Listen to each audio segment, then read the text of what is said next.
Many people typically think of Bali when it comes to Indonesia. But this beautiful country is far more than that. And today we are going to be exploring some of the most underrated gems. The Tanjung Puting National Park is a national park located in Indonesia on the island of Borneo. It's famous for its orangutan conservation efforts, and it offers a unique opportunity to see these magnificent creatures in their natural habitat. The park is also home to a diverse array of other wildlife, including proboscis monkeys, gibbons, and exotic bird species. To be clear, Tanjung Puting National Park is located in the southeast part of West Kota Waringin Regency, Central Kalimantan. To make it easier for you to get to the park, then Pangkalan Bun, which is the nearest main town, is the best place to stay. The park's conservation roots trace back to the 1930s, when the Dutch colonial government designated the area as a reserve to protect orangutans and proboscis monkeys. It wasn't until 1982 that Tanjung Puting was officially declared a national park. In 1977, UNESCO recognized the park's significance and included it in the World Network of Biosphere Reserves. Getting to Tanjung Puting National Park typically involves a boat trip up the Kumai River and its tributary, the Sekanya River. You can ride in these beautiful traditional wooden klotok boat up the Sekanya River to reach the park's research stations and lodges. The trip can take up to about 1.5 hours and offers stunning views of the surrounding rainforest. The main draw to Tanjung Puting National Park is the opportunity to see orangutans in their natural habitat. Park rangers conduct daily feedings at designated stations, which will provide you with a chance to witness these animals up close. Boat tours are another popular activity in the park. These tours take visitors along the park's winding rivers, such as the Sekanya River, offering a glimpse of the park's diverse wildlife and the lush rainforest.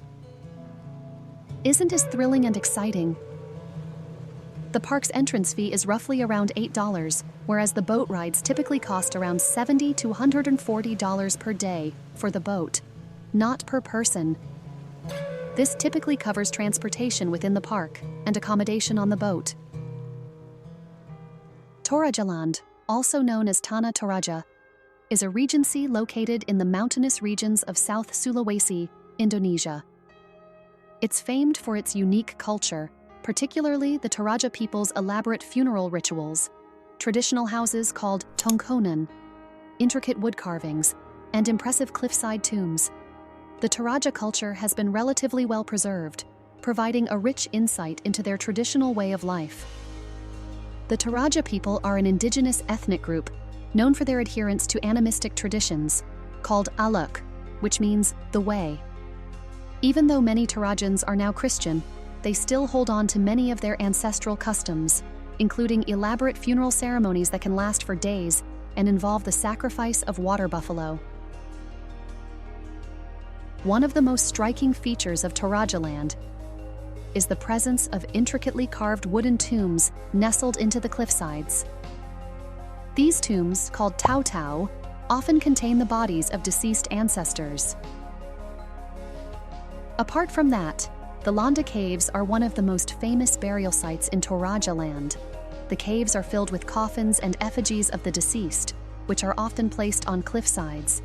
This site highlights the Toraja's unique approach to honoring their dead. Also, Torajaland is dotted with traditional villages where you can experience the local way of life. Many villages feature houses with distinctive boat-shaped roofs. Ketekesu village, which is one of these traditional villages, is known for its well-preserved tongkonan houses and rice barns. Ketekesu is also an excellent place to see traditional wood carvings and learn about Torajan architecture. The stunning landscapes of Torajaland are also perfect for trekking. There are several trails that offer breathtaking views of the region's mountains, valleys, and rice terraces.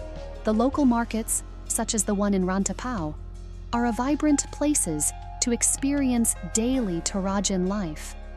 Markets are great for buying local handicrafts, tasting traditional foods, and observing the hustle and bustle of local commerce. Bori Kalimbuang, around 5 kilometers from Rantapau, is a megalithic site that features a collection of menhirs, which are large standing stones, and it is an important cultural and historical landmark for the Toraja people. It's used for traditional ceremonies and offers insight into the ancient practices of the Toraja. On Tuesdays and Saturdays, a bustling water buffalo market springs up at Bori Kalimbuang. Here you'll find traders selling water buffaloes, especially those imported from other areas. The main town in Torajaland is Rantapau. To get there from Makassar, the capital of South Sulawesi, you can take a bus which takes around 8 hours. And there are multiple buses that leave each day, typically in the morning, around noon, and in the evening. But you can rent a car or a motorbike. Raja Ampat isn't actually a single island, but an archipelago of over 1,500 islands, shoals, and cays off the northwestern tip of Vogelkop Peninsula of West Papua in Indonesia. Raja Ampat is located in the heart of the Coral Triangle, which is considered the global epicenter of marine life. This region boasts the world's greatest concentration of coral reef fish species, with over 1,500 recorded.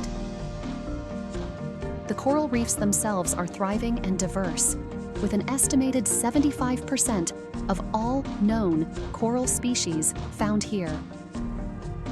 Divers and snorkelers from all over the world flock to Raja Ampat to experience this underwater paradise. Raja Ampat remains relatively undeveloped compared to other tourist destinations in Indonesia. This means limited infrastructure and a more rustic feel. So, if you are seeking a true escape and a chance to experience nature in its purest form, Raja Ampat is your dream destination. While the underwater world is the main draw, Raja Ampat also has stunning scenery above water. The rock formations known as the Wayag Islands are a popular tourist destination, with mushroom-shaped islands jutting out of turquoise waters.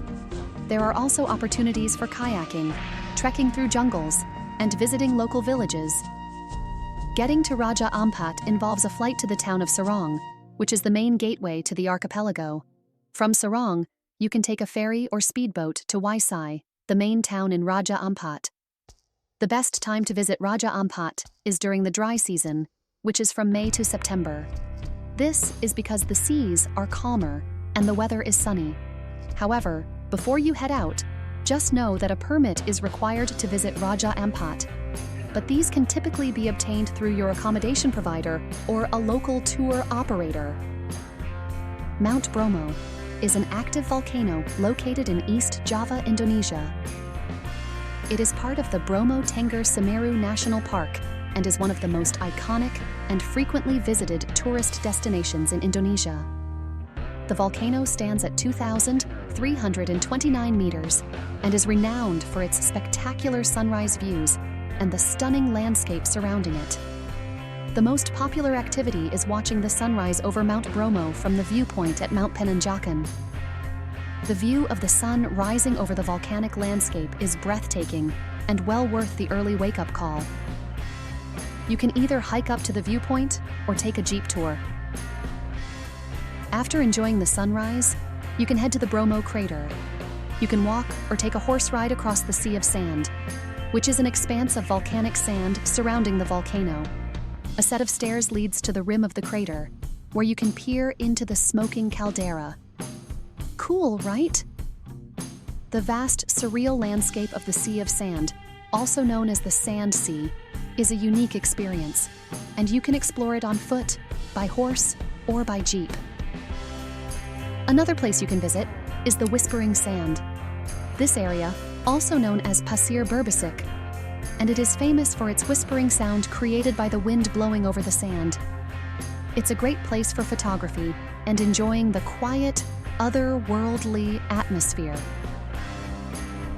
Near the Sea of Sand, you will find lush green savannas that contrast beautifully with the volcanic landscape. This area is often referred to as Teletubbies Hill, due to its rolling grassy hills. A short drive from Mount Bromo is Matakaripura Waterfall. which in my opinion is a stunning natural attraction worth visiting. The waterfall is set in a lush, narrow valley and provides a refreshing break from the volcanic terrain. The Hindu temple of Pura Luhur Poten is also located on the slopes of Mount Bromo. This temple is a sacred place for the Tengger people, the indigenous people who live in the area. It typically takes 2 to 3 hours to get to Mount Bromo from Surabaya, depending on traffic conditions. But it is best to leave early in the morning so that you can arrive in time for sunrise. The Nusa Islands are a chain of 3 small islands southeast of Bali, and they include Nusa Lembongan, Nusa Keningan, and Nusa Penida. They are popularly known for their stunning natural beauty, vibrant marine life, and laid-back atmosphere. Each island offers its own unique attractions and experiences, making the Nusa Islands a special destination. This is the most popular and convenient way to get to the Nusa Islands is using a fast boat. Several fast boat companies operate daily trips from Sanur Beach in Bali to Nusa Lembongan and Nusa Penida. The travel time is typically around 30-45 minutes, but you can book your tickets online in advance or purchase them directly at the pier. Each island has its own unique atmosphere. Nusa Lembongan is the most developed, with a good range of restaurants, shops, and accommodation options. Nusa Keningan, on the other hand, is known for its famous bridge connecting it to Nusa Lembongan and its cliff-jumping spot. Nusa Penida is the largest island and offers stunning natural scenery, including Keling King Beach, Angel's Billabong, and Crystal Bay. The Devil's Tears in Nusa Lembongan is a natural wonder. It is a powerful blowhole on the southwest coast of Nusa Lembongan. During high tide, waves crash against the cliffs, creating a spectacular display of water shooting high into the air. The dry season in the Nusa Islands is from May to September, which is generally considered the best time to visit. However, the islands can be enjoyed year-round. The Borobudur Temple is a massive and magnificent Buddhist monument located in Magelang Regency, Central Java, Indonesia. It's considered the world's largest Buddhist temple and a UNESCO World Heritage Site. It was built during the reign of the Sailendra dynasty in the 8th and 9th centuries AD. The Sailendras were followers of Mahayana Buddhism, and Borobudur is believed to be a pilgrimage site and a representation of Mount Meru, a sacred mountain in Buddhist cosmology. The temple is a stupendous structure consisting of 6 square terraces, topped by 3 circular platforms, with a central stupa at the summit. The monument is adorned with over 2,500 intricately carved bas-relief panels depicting scenes from the life of Buddha and stories from Buddhist scriptures. These reliefs tell the story of Siddhartha's journey to enlightenment and serve as a visual guide for pilgrims as they ascend the temple. Following the decline of Hindu and Buddhist kingdoms in Java and the spread of Islam, Borobudur was abandoned and became hidden by volcanic ash and jungle overgrowth. The temple remained largely forgotten until the 19th century, when Dutch Lieutenant Governor Thomas Stamford Raffles initiated its excavation and restoration. You can get from Magelang to Borobudur Temple by car or taxi. The drive should take about 30 minutes and cover 17.4 kilometers. The fee to get to the temple is around $27, and there is a separate fee for climbing the temple itself, which is actually expensive if you are a foreigner. Lake Toba is a massive volcanic lake located in North Sumatra, Indonesia. It is the largest volcanic lake in the world, formed by a supervolcanic eruption thousands of years ago. The lake is 100 kilometers long, 30 kilometers wide, and up to 505 meters deep. In the center of the lake is Samosir Island, which itself is formed from a volcanic cone. Samosir Island, in the middle of the lake, is a unique place to visit. The area around Lake Toba has been home to the Batak people for centuries. Batak culture is rich with legends about the lake's formation. One popular story tells of a princess who angered the gods, causing a massive eruption and the creation of the lake. Needless to say, the Batak people who inhabit the island have a rich culture and traditions, with distinctive architecture, clothing, and rituals. You can visit traditional stilted houses, which are called Rumah Batak, and see their elaborately carved decorations. In recognition of its geological and cultural significance, Lake Toba was designated as a UNESCO Global Geopark in 2020. The lake and surrounding area offer stunning scenery. Lush rainforests cloak the caldera walls, and waterfalls cascade down cliffs. Several hot springs can be found around the lake, perfect for relaxation. Lake Toba is a great place for hiking, boating, swimming, and exploring the natural beauty. From Medan, you can take a bus or minivan to Parapat, a town on the lake's shore. The journey takes about 3 to 4 hours. Then from Parapat, you can take a ferry to Samosir Island. There is no entrance fee to access Lake Toba itself.